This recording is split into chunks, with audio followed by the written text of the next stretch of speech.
کفار پر ہوا کا طوفان اور نصرت الہی۔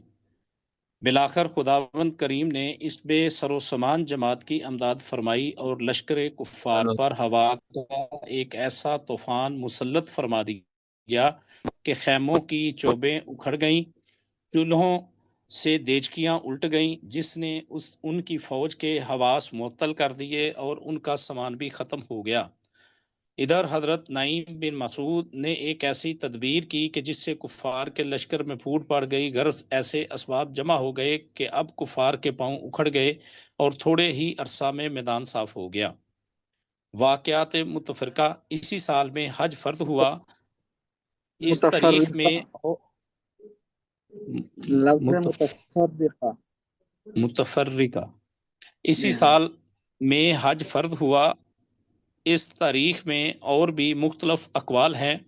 اس سال ماہ جمادی الاولیٰ میں حضرت صلی اللہ علیہ وسلم کے نواسے عبداللہ بن عثمان یعنی رقیہ رضی اللہ تعالی عنہا کے صاحبزادے فوت ہوئے، اور آخر شوال میں سیدہ عائشہ صدیقہ رضی اللہ تعالی عنہا کی والدہ کی وفات ہوئی، اور ذی-القعدہ میں زینب بن جہش رضی اللہ تعالی عنہا آپ صلی اللہ علیہ وسلم کے عقد میں آئیں۔ اسی سال مدینہ میں زلزلہ آیا اور خسوف قمر ہوا۔ خسوف قمر یعنی چاند گرہن ہوا۔ چاند گرہن ہوا۔ صلح حدیبیہ، بیت الرضوان۔ سلاطین دنیا کو دعوت اسلام۔ شروع ذی-القعدہ 6 ہجری میں نبی اکرم صلی اللہ علیہ وسلم نے مکہ معظمہ کا ارادہ فرمایا اور عمرہ کا احرام باندھا۔ صحابہ کی بھی ایک بڑی جماعت جن کی تعداد 1400-1500 بیان کی جاتی ہے، آپ صلی اللہ علیہ وسلم کے ساتھ ہوئی۔ سیرت مغلطائی۔ حدیبیہ مکہ معظمہ سے ایک منزل کے فاصلے ہوا ہے اور اسی کے ہے مشہور ہے۔ آپ صلی اللہ علیہ وسلم نے وہاں پہنچ کر قیام فرمایا۔ آپ صلی اللہ علیہ وسلم کا معجزہ۔ ایک کنواں بالکل خشک تھا، آپ صلی اللہ علیہ وسلم کے ایجاد سے اس میں اتنا پانی آ گیا کہ سب سیلاب ہو گئے۔ یہاں پہنچ کر آپ صلی اللہ علیہ وسلم نے حضرت عثمان رضی اللہ تعالیٰ عنہ کو مکہ بھیجا کہ قریش کو مطلع کر دیں کہ حضرت صلی اللہ علیہ وسلم اس وقت محض مطلع کر دیں کہ حضرت صلی اللہ علیہ وسلم اس وقت محض زیارت بیت اللہ اور عمرہ کے لیے تشریف لائے ہیں اور کوئی سیاسی غرض نہیں۔ حضرت عثمان رضی اللہ تعالیٰ عنہ مکہ پہنچے تو کفار نے ان کو روک لیا۔ ادھر یہ خبر مشہور ہو گئی کہ کفار نے حضرت عثمان رضی اللہ تعالیٰ عنہ کو قتل کر دیا۔ نبی کریم صلی اللہ علیہ وسلم کو یہ خبر پہنچی تو آپ صلی اللہ علیہ وسلم نے ایک ببول کے درخت کے نیچے بیٹھ کر صحابہ رضوان اللہ تعالیٰ علیہم اجمعین سے جہاد پر بیعت لی، جس کا ذکر قرآن مجید میں موجود ہے اور جس کو بیعت رضوان کہا جاتا ہے۔ بعد میں معلوم ہوا کہ یہ خبر غلط تھی، بلکہ قریش نے سہل بن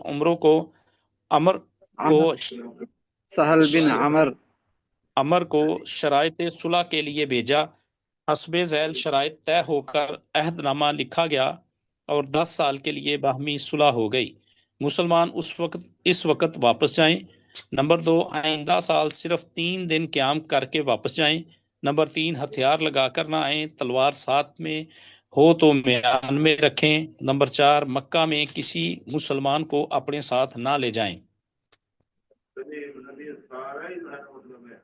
کوئی مسلمان مکہ میں رہنا چاہے تو اسے منع نہ کریں، اگر کوئی شخص مکہ سے مدینہ چلا جائے تو اسے واپس کر دیں، اور اگر مدینہ سے کوئی آ جائے تو کفار اسے واپس نہ کریں۔ یہ تمام شرائط اگرچہ مسلمانوں کے خلاف تھی اور یہ صلح بظاہر مغلوبانہ تھی، لیکن خداوند تعالیٰ نے اس کا نام فتح رکھا اور اسی سفر میں سورۃ الفتح نازل ہوئی۔ صحابہ رضی اللہ تعالیٰ عنہ کو اس طرح دب کر صلح کرنا سخت ناگوار تھا۔ حضرت سیدنا عمر رضی اللہ تعالیٰ عنہ نے تو بااصرار آپ صلی اللہ علیہ وسلم کی خدمت میں عرض کیا، لیکن آپ صلی اللہ علیہ وسلم نے فرمایا مجھے خدا کا یہی حکم ہے اور اسی میں ہمارے مستقبل کی تمام فلاح مضمر ہے۔ چنانچہ بعد کے واقعات نے اس معمہ کو حل کر دیا، کیونکہ اس صلح کی بدولت اطمینان کے ساتھ مکہ اور مدینہ کے درمیان آمد و رفت شروع ہو گئی۔ کفار آپ صلی اللہ علیہ وسلم کی خدمت میں اور مسلمانوں کے پاس آنے جانے لگے۔ ادھر اسلامی اخلاق کی مقناطیسی کشش نے ان کو کھینچنا شروع کیا۔ مورخین کا بیان ہے کہ اس عرصہ میں اس قدر کثرت سے مسلمان لوگ اسلام میں داخل ہوئے کہ اتنے کبھی نہیں ہوئے تھے، اور در حقیقت یہ صلح فتح مکہ کا خیمہ تھی، پیش خیمہ تھی۔ اور ساتھی پڑھ لیں، میں پڑھ لوں تو جی؟ پڑھیں۔ بسم اللہ الرحمن الرحیم۔ سلاطین دنیا کو دعوتی خطوط۔ اسی سلو کی وجہ سے راستہ معمون ہو گیا تو سلاطین حضرت کس کی جمع ہے؟ سلاطین دنیا کو دعوتی خطوط، دنیا کے بادشاہوں سلاطین کو، سلاطین کس کی جمع ہے؟ سلطان کی جی جی جی جی اسی سلوک کی وجہ سے راستہ معمون ہو گیا تو حضرت صلی اللہ علیہ وآلہ وسلم نے ارادہ کیا کہ یہ حق کی آواز تمام دنیا کے بادشاہوں تک بھی پہنچا دی جائے۔ ہمارے بھائی مائک بند کر دیں، ویڈیو چل رہی ہے آپ کی۔ چنانچہ پھر عمر بن امیہ رضی اللہ تعالیٰ عنہ کو اسمحہ نامی نجاشی بادشاہ حبشہ کی طرف بھیجا۔ اس نے حضرت صلی اللہ علیہ وآلہ وسلم کے نامہ مبارک کو دونوں آنکھوں پر رکھا اور تخت سے نیچے اتر کر زمین پر بیٹھ گیا اور خوش دلی سے اسلام قبول کر لیا، اور خود حضرت صلی اللہ علیہ وآلہ وسلم کے زمانہ مبارک میں انتقال کر گیا۔ دہیہ کلبی رضی اللہ تعالیٰ عنہ کو ہرکل نامی بادشاہ کے پاس بھیجا۔ اس سے بھی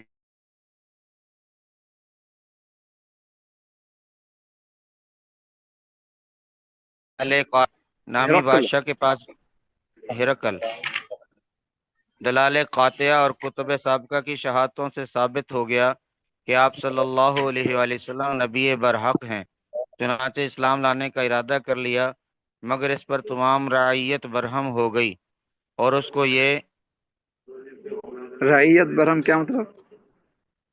عوام ناراض ہو گئی اس کی رعایا۔ چلیں جی خطرہ پیدا ہو گیا کہ اگر مسلمان ہو گیا تو یہ لوگ مجھے سلطنت سے معزول کر دیں گے، اس لیے اسلام لانے سے رک گیا۔ حضرت عبداللہ بن حذافہ رضی اللہ تعالیٰ عنہ کو کسریٰ خسرو پرویز کج قلعہ ایران کی طرف روانہ کیا۔ اس بدبخت نے نامہ مبارک کے ساتھ گستاخی کی اور چاک کر کے پارا پارا کر دیا۔ جب حضرت صلی اللہ علیہ وآلہ وسلم کو اس کی اطلاع ہوئی تو آپ نے فرمایا کہ اللہ تعالیٰ اس کی سلطنت کو اسی طرح پارا پارا کر دے جس طرح اس نے ہمارے خط کو کیا ہے۔ سید الرسل کی دعا کیسے خالی جاتی۔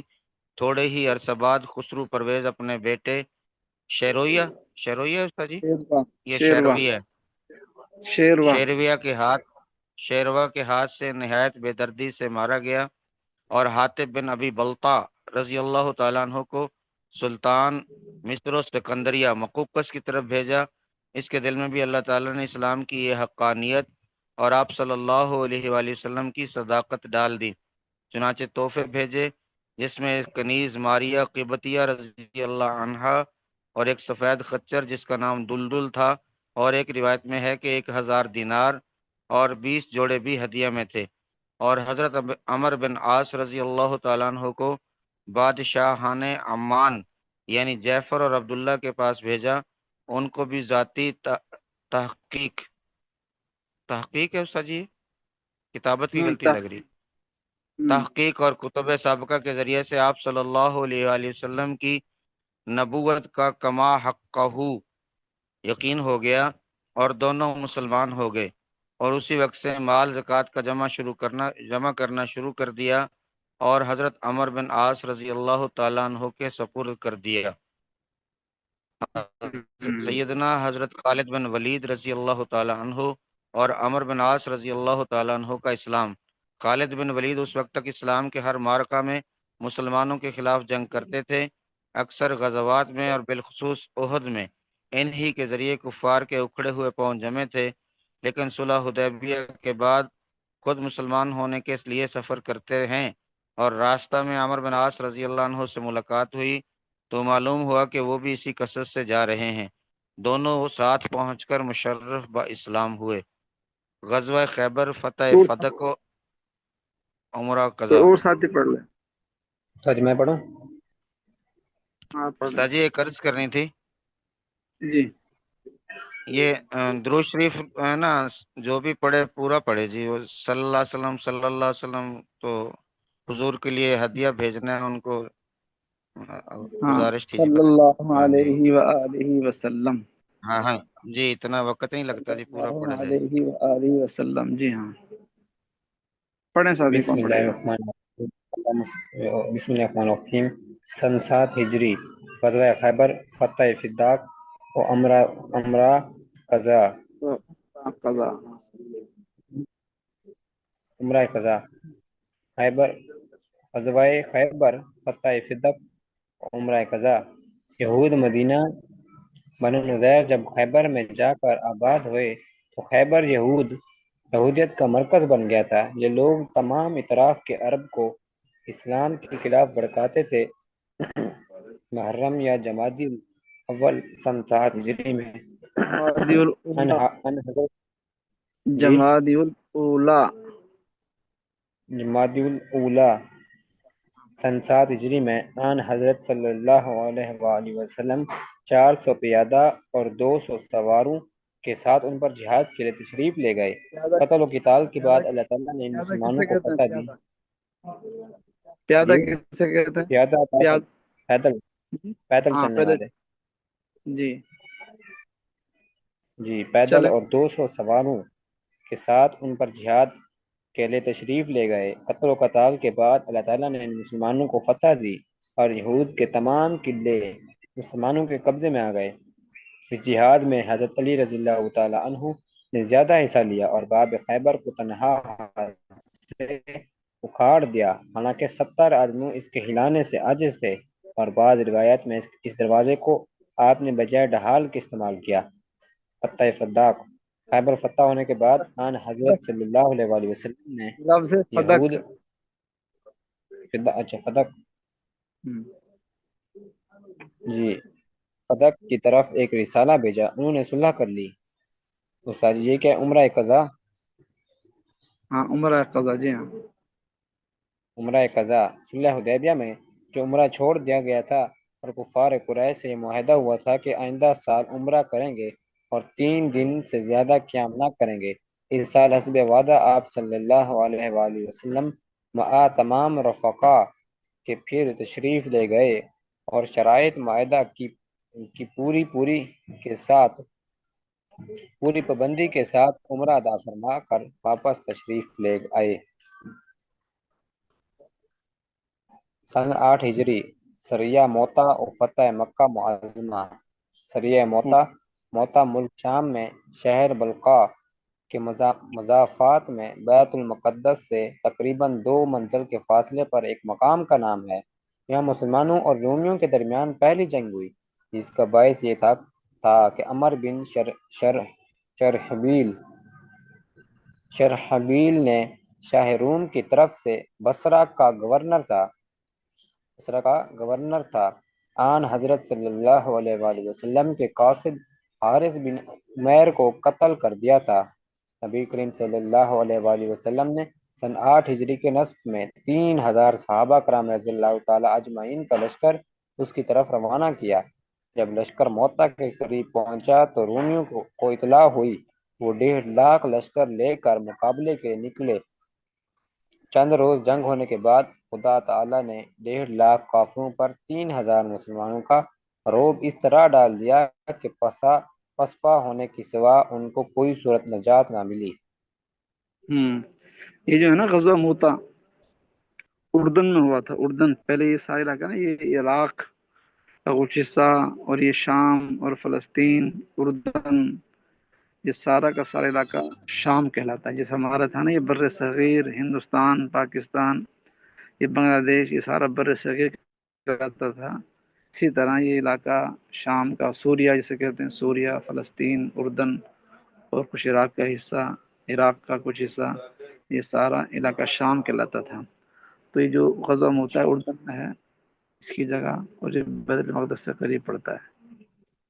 تو یہ کتنا بڑا ہے؟ کوئی ساتھی پڑھ لے فتح مکہ، کون پڑھے گا؟ جی میں پڑھ آپ پڑھ محمد دیں، فتح پڑھیں۔ مکہ۔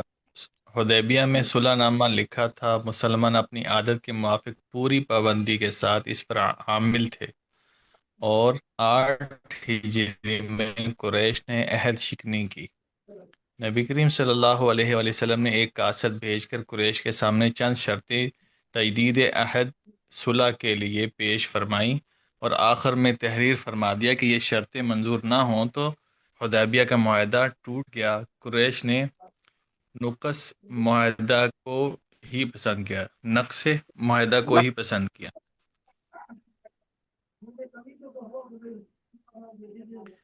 جی بالآخر آپ صلی اللہ علیہ وآلہ وسلم نے جہاد کی پوری تیاری شروع کر دی، اور 10 رمضان المبارک 8 ہجری بروز شنبہ عصر کے بعد 10,000 صحابہ کی جمعیت چہار کے شنبہ کسے ساتھ کہتے ہیں؟ چہار شنبہ کسے کہیں گے؟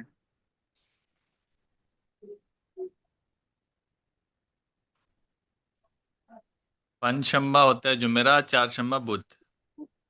جی ہاں، یک شنبہ، دو شنبہ، یک شنبہ، دو شنبہ، سے شنبہ، ٹھیک ہے جی،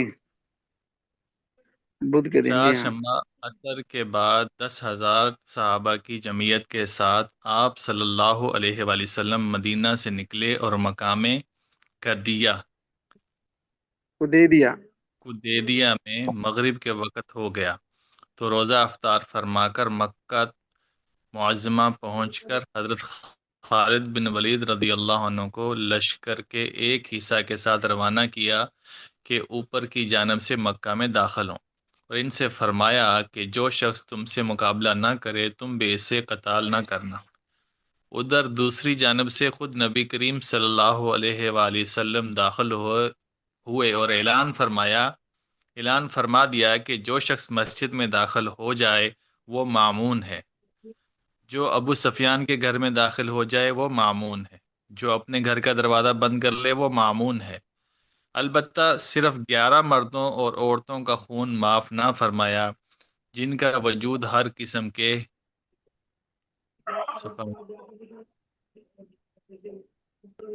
فتنوں کا مجسمہ تھا، مگر یہ سب منتشر ہو گئے، ان میں سے اکثر آدمی بعد فتح مکہ کے مدینہ مشتمل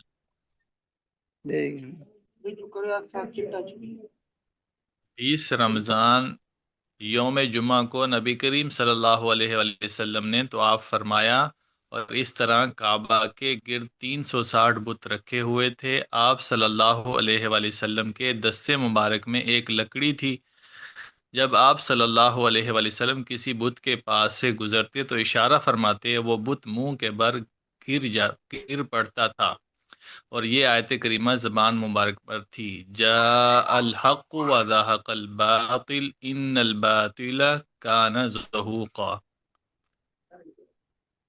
جی آگے بھی پڑھنا۔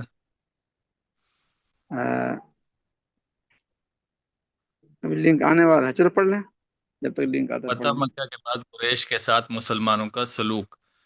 طواف سے فارغ ہو کر آپ صلی اللہ علیہ وآلہ وسلم نے کعبہ کی کنجی عثمان بن طلحہ شیبی حاجب کعبہ سے لے لی اور اندر تشریف لے گئے۔ وہاں سے باہر تشریف لانے کے بعد مقام ابراہیم پر نماز پڑھی۔ نماز سے فارغ ہو کر آپ صلی اللہ علیہ وآلہ وسلم مسجد میں تشریف رکھتے تھے۔ لوگ اس کے منتظر تھے کہ آج قریش کے حق میں آپ صلی اللہ علیہ وآلہ وسلم کا کیا حکم صادر ہوتا ہے، لیکن رحمت عالم نے قریش کو خطاب کر کے فرمایا، تم ہر طرف سے آزاد ہو، معمون ہو۔ پھر کعبہ کی کنجی بھی انہی کو واپس دے دی۔ نبی کریم صلی اللہ علیہ ساجی ایک بات پوچھنی تھی، جب یہ آیا نا کہ آپ صلی اللہ علیہ وسلم خانہ کعبہ کے اندر گئے اور 360 بت رکھے ہوئے تھے، تو اپنے دستے مبارک سے ایک لکڑی لی، اور تو اس میں اکثر ہم سنتے ہیں کہ حضرت علی جو آپ صلی اللہ علیہ وسلم کے غالباً نواسے تھے وہ تھے، اور وہ آپ صلی اللہ علیہ وسلم کے کندھوں پہ تھے، یہ ادھر ذکر نہیں ہے، تو اکثر ہم واقعات میں وہ سنتے ہیں، اس کا ذرا تھوڑا سا وضاحت فرما دیں۔ وہ جو ہے نا یہ تو ہے نا اجمالاً، یہ تفسیر، یہ سیرت کتاب مختصر ہے نا یہ، اچھا اچھا تو اچھا، بڑی کتاب، ٹھیک بڑی ہوگا، کتابوں کا جو تفصیل ہوگی تو وہاں پر اس کا ذکر ہوگا. ٹھیک ٹھیک ٹھیک ہوگا. ہاں. چلیں اگلا لنک آ گیا سر. پڑھنا ہے آگے، پڑھنا ہے بس کرنا ہے. لنک آ گیا اگلی جی آ گیا. تو انشاءاللہ پھر کل پڑھیں گے. بہت اچھا. السلام علیکم. وعلیکم السلام ورحمۃ اللہ وبرکاتہ.